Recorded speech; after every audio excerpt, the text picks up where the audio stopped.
UPSC, GPSC કે ગુજરાત રાજ્ય સરકારની કોઈ પણ ભરતી પરીક્ષાની આપ તૈયારી કરી રહ્યા હો અને એ માટે યોગ્ય માર્ગદર્શન અને શિક્ષણની આપને જરૂરિયાત લાગતી હોય તો આપણી સંસ્થા સંવિધાન કરિયર એકેડેમીનો આપ સંપર્ક કરી શકો. કોન્ટેક્ટ નંબર છે 8469743567. ગાંધીનગર તેમજ અમદાવાદ બંને જગ્યાએ આપણા કેન્દ્રો આવેલા છે.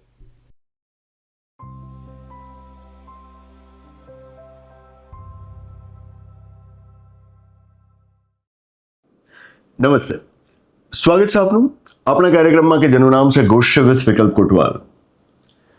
પરમ દિવસે સમાચાર આવ્યા કે આમ આદમી પાર્ટીમાં ગાબડું પડ્યું. આમ આદમી પાર્ટીના રાજ્યસભામાં હજુ હમણાં સુધી કુલ 10 સભ્યો હતા.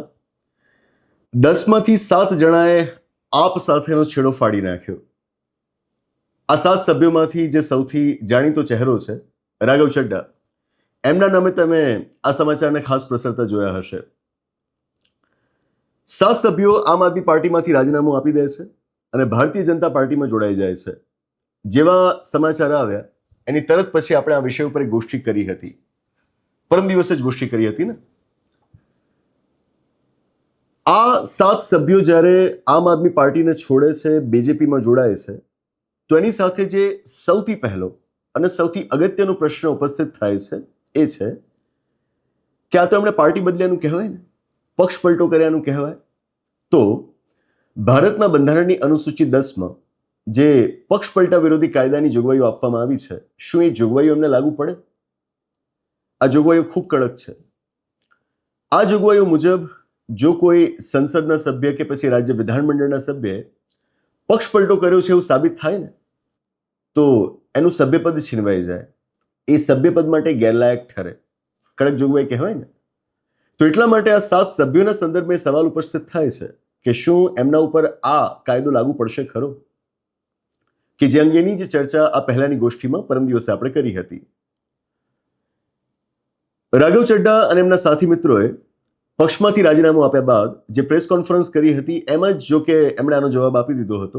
તૈયારી સાથે જે લોકો આવેલા હતા અને પ્રેસ કોન્ફરન્સની અંદર એમણે દાવો કર્યો હતો કે આમ આદમી પાર્ટીના રાજ્યસભામાં 10 સભ્યો હતા, 10માંથી અમે 7 છૂટા પડી રહ્યા છીએ અને એટલા માટે અમારા ઉપર પેલો કાયદો લાગુ નથી પડતો. કેમ ભાઈ? તો એમણે કહ્યું કે જુઓ, બંધારણમાં લખ્યું છે કે જો કોઈ પાર્ટીના ઓછામાં ઓછા 2/3 સભ્યો બીજી કોઈ પાર્ટી સાથે મર્જર કરી દે ને તો એ માન્ય છે. અને એ જ વાતને આપણે ગઈ ગોષ્ઠીમાં સમજાવેલી હતી. રાઘવ ચડ્ડા અને બીજાએ કેમ આમ આદમી પાર્ટી છોડી હશે, કેમ બીજેપીમાં જોડાયા હશે, એના કારણે આપણે નથી જાણતા.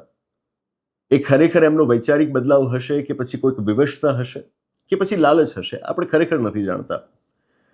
પણ જ્યારે પણ આવો કોઈક રાજકીય મુદ્દો આવે ને, રાજકીય જ શું, સામાજિક કે આર્થિક મુદ્દો આવે ને, તો સૌથી પહેલો પ્રયત્ન આપણો એ હોવો જોઈએ, આપણી ગોષ્ઠીનો તો પ્રયત્ન જ આ છે કે એની સાથે સંકળાયેલા જે કોઈ પણ કાનૂની પાસા છે, સંવૈધાનિક મુદ્દાઓ છે, એને આપણે સમજીએ. ગઈ ગોષ્ઠીમાં આપણે અમુક પાસાઓને સમજ્યા હતા. આજની આ ગોષ્ઠીમાં વધુ અમુક બંધારણીય પાસાઓને આપણે સમજવાનો પ્રયત્ન કરીશું. આ મુદ્દો જેટલો સરળ દેખાય છે એટલો એ છે નહીં કે 7 જણ છૂટા પડી ગયા અને કહી દીધું કે અમે 2/3 છીએ એટલે અમે છૂટા પડી શકીએ. આ દેખાય છે એટલું સરળ છે નહીં.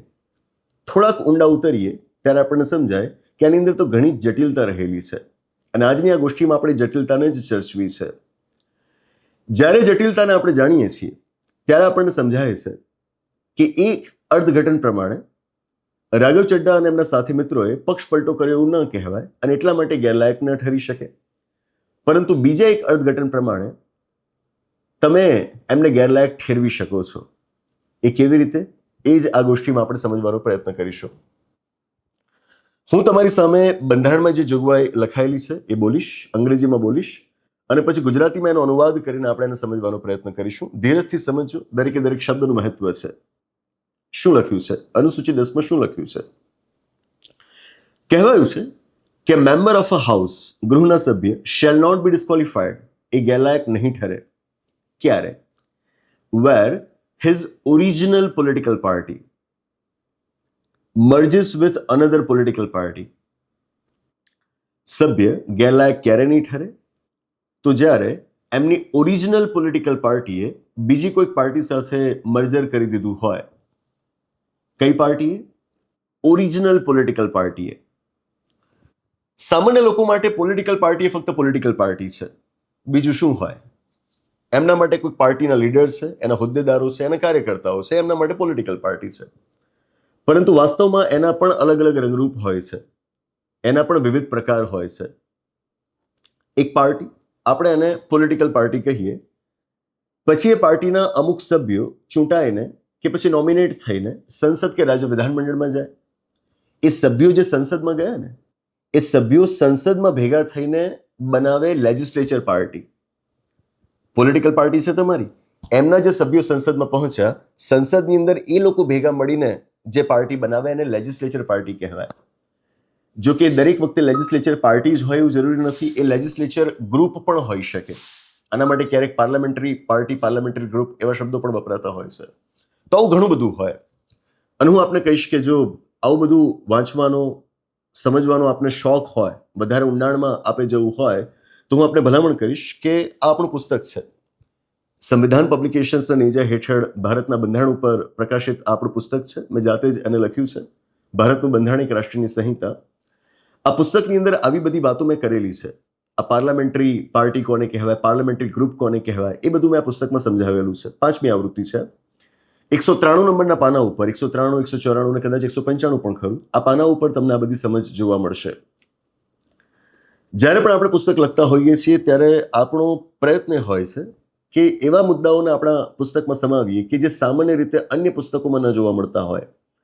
જે તે વખતે જ્યારે આ આવૃત્તિ હું તૈયાર કરી રહ્યો હતો ત્યારે મેં જોયું કે આ પાર્લામેન્ટરી પાર્ટી, પાર્લામેન્ટરી ગ્રુપ, આ બધું ખૂબ ચર્ચામાં રહે છે, પણ એની સમજ કોઈ અંગ્રેજી પુસ્તકોમાં પણ નથી હોતી. તો એ જે કમી હતી એને પૂરી કરવા માટે ગુજરાતી ભાષામાં બિલકુલ સરળ શબ્દોમાં આ ખ્યાલોને આપણે ત્યાં આગળ સમજાવેલા છે. પણ સાથે એ પણ સ્પષ્ટ કરી દઉં કે અત્યારે બજારમાં પુસ્તક ઉપલબ્ધ નથી. આ 5મી આવૃત્તિની બધી જ નકલો વેચાઈ ગઈ છે, એટલે બજારમાં ઉપલબ્ધ નથી. નવી આવૃત્તિ આવશે ત્યારે જાણ કરીશું, હાલ પૂરતા માફ કરજો. તો જો આપને આ વાંચવાની ઈચ્છા હોય તો આપના સગાવાલાઓમાંથી કોઈક કે પછી મિત્ર વર્તુળમાંથી કોઈકની પાસે આ પુસ્તક હશે જ. બરાબર, ગુજરાતમાં પુસ્તક ખૂબ વેચાયું છે, એટલે કોઈકની પાસે તમને આ પુસ્તક મળી જ રહેશે. તો થોડાક દિવસો માટે ઉધાર લઈ લેજો અને આ પાના વાંચી લેજો. શું કહે છે આ? સભ્ય ગેરલાયક ક્યારે નહીં ઠરે? કે જ્યારે એમની ઓરિજિનલ પોલિટિકલ પાર્ટીએ બીજી કોઈ પોલિટિકલ પાર્ટી સાથે મર્જર કર્યું હોય. હવે આમ આદમી પાર્ટીના કિસ્સામાં ઓરિજિનલ પોલિટિકલ પાર્ટી કઈ? રાઘવ ચડ્ડા ને પેલા 6 જણ? ના, એ તો 7 જણા છે. આમ આદમી પાર્ટીમાં તો બીજા કેટલાય કાર્યકર્તાઓ હોય, હોદ્દેદારો હોય, અરવિંદ કેજરીવાલ છે. આ લોકો ઓરિજિનલ પોલિટિકલ પાર્ટી કહેવાય. બંધારણ પ્રમાણે મર્જર કોણ કરી શકે? Original political party. આ 7 જણે ઓરિજિનલ પોલિટિકલ પાર્ટી થોડા કહેવાય. આ રીતે જો આપણે જોઈએ તો રાઘવ ચડ્ડા અને એમની ટીમે જે કર્યું છે એ મર્જર છે જ નહીં.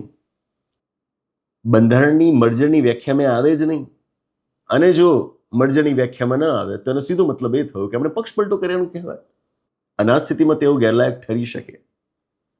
Very important. આ અર્થઘટનને સમજવું ખૂબ જરૂરી છે. આ એક પક્ષ થયો. હવે બીજો પક્ષ લઈએ, અને બીજા પક્ષને સમજવા માટે આપણે બીજી જોગવાઈ જોવી પડે. મર્જરના સંદર્ભમાં બીજી જોગવાઈ શું કહે છે? એ કહે છે કે the merger of the original political party, original political પાર્ટીએ જે મર્જર કર્યું તે, the merger of the original political party of a member of a house shall be deemed to have taken place. A merger થયું એવું ક્યારે કહેવાશે? If, ધ્યાનથી સાંભળજો, ઇફ એન્ડ ઓનલી ઇફ, જો અને તો જ, not less than 2/3 of the members of the legislature party concerned have agreed to such merger. Party merger માન્ય ક્યારે ગણાશે? તો જ, તો નહીં, તો જ, કે જો લેજિસ્લેચર પાર્ટીના ઓછામાં ઓછા 2/3 સભ્યોએ એને મંજૂરી આપી હોય. ઓરિજિનલ પોલિટિકલ પાર્ટી નહીં, લેજિસ્લેચર પાર્ટીએ આને મંજૂરી આપી હોય. આમ આદમી પાર્ટી ઓરિજિનલ પોલિટિકલ પાર્ટી એટલે અરવિંદ કેજરીવાલ અને અન્ય હોદ્દેદારો તે. આમ આદમી પાર્ટી લેજિસ્લેચર પાર્ટી એટલે રાઘવ ચડ્ડા અને એમની સાથે રાજ્યસભામાં બીજા જે 9 જણા હતા તે. બરાબર કે નહીં? આ બધા ભેગા થઈને ત્યાં લેજિસ્લેચર પાર્ટી કહેવાય. મતલબ એનો એ થયો કે લેજિસ્લેચર પાર્ટીના 2/3 સભ્યો, ઓછામાં ઓછા 2/3 સભ્યો જો મંજૂરી આપે ને તો જ એ મર્જર માન્ય ગણાય. શું મતલબ થયો આનો? કે ભારતનું બંધારણ મર્જરને માન્ય રાખવાની બાબતમાં લેજિસ્લેચર પાર્ટીના સભ્યોને પ્રાથમિકતા આપે છે, એમની સહેમતીને પ્રાથમિકતા આપે છે, નહીં કે ઓરિજિનલ પોલિટિકલ પાર્ટીની સહેમતીને. That's it. બંને જગ્યાએ આપણને અર્થઘટન અલગ અલગ આવતું દેખાય છે, પણ આ જ છે. એટલું તો કહેવું પડે કે આ પક્ષપલટા વિરોધી કાયદો જે રીતે દાખલ કરવામાં આવ્યો આપણે બંધારણમાં, એને ડ્રાફ્ટિંગમાં જ ભૂલ રહેલી છે. પહેલું જે અર્થઘટન આવે છે સ્પષ્ટપણે શું સ્થાપિત કરે છે કે ઓરિજિનલ પોલિટિકલ પાર્ટી જ મર્જર કરી શકે. પણ જે બીજી જોગવાઈ મેં તમને વાંચીને સંભળાવી ત્યાં શું કહેવાયું છે કે જે લેજિસ્લેચર પાર્ટી છે એ લેજિસ્લેચર પાર્ટીના ઓછામાં ઓછા 2/3 સભ્યો મંજૂરી આપે તો અને તો જ એ મર્જર માન્ય ગણાશે. હવે જો તમે આવી ભાષા વાપરો એમાં પણ તો અને તો જ, મેં કહ્યું ને, ઇફ એન્ડ ઓનલી ઇફ, તો આ સ્થિતિમાં તો ઓરિજિનલ પોલિટિકલ પાર્ટી શું વિચારે છે એ સેકન્ડરી બની જાય. પ્રાઇમરી શું બની જાય? લેજિસ્લેચર પાર્ટીના 2/3 સભ્યો શાને માને છે, એ મર્જરને માને છે કે નહીં. આ વાત થઈ. તો જો આ બીજું અર્થઘટન લઈને ચાલીએ તો એ સ્થિતિમાં રાઘવ ચડ્ડા અને એમની ટીમે જે કર્યું છે પક્ષપલટાની વ્યાખ્યામાંથી બહાર રહી જાય છે અને એટલે તેઓ ગેરલાયક ન ઠરી શકે. આ બે અલગ અલગ અર્થઘટનો છે. અને હું આપને કહું કે રાઘવ ચડ્ડા અને એમના સાથી મિત્રો પૂરા આત્મવિશ્વાસ સાથે ભારતીય જનતા પાર્ટીમાં જોડાયા છે. એનું કારણ કે આ જે બીજું અર્થઘટન છે ને, કે જે પ્રમાણે તેઓ ગેરલાયક ન ઠરે, આ જ અર્થઘટન અત્યાર સુધી વેલિડ માનવામાં આવ્યું છે. પાછલા 8-10 વર્ષમાં આવા જેટલા પણ પ્રસંગો બન્યા છે, ખાસ તો ગોવામાં આવો પ્રસંગ બનેલો છે, ત્યાં આગળ તમે જોશો તો આ બીજા અર્થઘટનને જ માન્ય રાખવામાં આવ્યું છે કે ઓરિજિનલ પોલિટિકલ પાર્ટીએ શું કર્યું એ નહીં જોવાનું. લેજિસ્લેચર પાર્ટીના મેમ્બર્સ, એમાંથી ઓછામાં ઓછા 2/3 મેમ્બર્સને આ મર્જર માન્ય છે. જો એમને માન્ય છે તો બસ હા, વાત પૂરી. ઓરિજિનલ પોલિટિકલ પાર્ટીને પૂછવા નહીં જવાનું. આ જ બાબત પાછલા 8-10 વર્ષોની અંદર અર્થઘટન તરીકે સ્વીકારવામાં આવી છે. જો કે સુપ્રીમ કોર્ટમાં અગાઉ એક ચુકાદામાં પાર્ટી સ્પ્લિટના કિસ્સામાં ઓરિજિનલ પોલિટિકલ પાર્ટી શું ઈચ્છે છે એ વાતને પ્રાથમિકતા આપવામાં આવી હતી, બરાબર. પણ એ સ્પ્લિટનો મુદ્દો હતો, મર્જરનો મુદ્દો નહોતો. મર્જરની જ્યાં સુધી વાત આવે ત્યાં આ બીજા જ અર્થઘટનને વધુ માન્ય રાખવામાં આવ્યું છે. એટલે આ રીતે જોતા આમ આદમી પાર્ટીના 7 સાંસદો ગેરલાયક ઠરે એ શક્યતા નહિવત છે. સિવાય કે મામલો કોર્ટમાં જાય અને કંઈક નવું અર્થઘટન એટલે કે જે પહેલું અર્થઘટન આપણે લીધું તે એ જો કોર્ટ સ્વીકારે તો વાત અલગ થઈ જાય છે. પણ એ બધું થતા બહુ વાર લાગશે, બરાબર છે. કોર્ટમાં જ્યારે પણ આ મામલો જશે ને ત્યારે જે દલીલો થશે એ દલીલોને સમજવા માટે આપણે સક્ષમ થઈ ગયા છીએ. આ જ્યારે આપણે વાંચીએ છીએ, જાણીએ છીએ, સમજીએ છીએ તો એની સાથે કોર્ટમાં કદાચ આ મામલો જો જાય છે તો વકીલો શું દલીલો કરશે એ દલીલોને સમજવા માટેનો પાયો આપણે બંધાઈ ચૂક્યો છે. અને આ જ જરૂરી છે. ઘણી વખત રાજકારણની બિનજરૂરી વાતોમાં આપણે એવા અંદર જતા રહેતા હોઈએ કે એની સાથે જોડાયેલા આવા બંધારણીય પાસાઓને આપણે નજરઅંદાજ કરી દેતા હોઈએ છીએ. અને આવા સમાચારોનું રિપોર્ટિંગ પણ એટલું નબળું થતું હોય છે કે આવી વાતો આપણા સુધી પહોંચતી નથી હોતી. અને એટલા જ માટે આપણે પ્રયત્ન કરીએ છીએ કે આવી ગોષ્ઠીઓ કરીને બંધારણની આવી સમજને આપણે વધુ લોકો સુધી પ્રસરાવીએ. મેં કહ્યું એમ કે આ એન્ટી ડિફેક્શન લોનું ડ્રાફ્ટિંગ જ ઇટ્સ પુઅર. આમાં 2 અર્થઘટનો આવે થોડું ચાલે.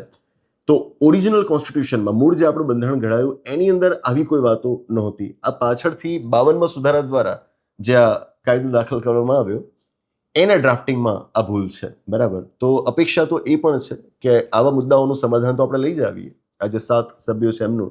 પણ એ ઉપરાંત આમાં જ્યાં એકથી વધુ અર્થઘટનની સંભાવના આપણને દેખાય છે અને દરેક અર્થઘટન પોતાની રીતે સાચું જ છે ને, તો એ માટેના જરૂરી સુધારા પણ બંધારણમાં કરવામાં આવે એ અતિ આવશ્યક છે. પછી આવી ભૂલો ન થાય. બસ એ જ આશા રાખું કે આખો મુદ્દો આપણે સમજાયો હશે. તો આની સાથે આ ગોષ્ઠીની આગળ સમાપ્ત જાહેર કરીએ છીએ. આવનારા એપિસોડમાં આવી જ કોઈક નવી વાત સાથે, એક રસપ્રદ ચર્ચા સાથે, એક નવી ગોષ્ઠી સાથે પાછા મળીશું. આભાર. નમસ્તે.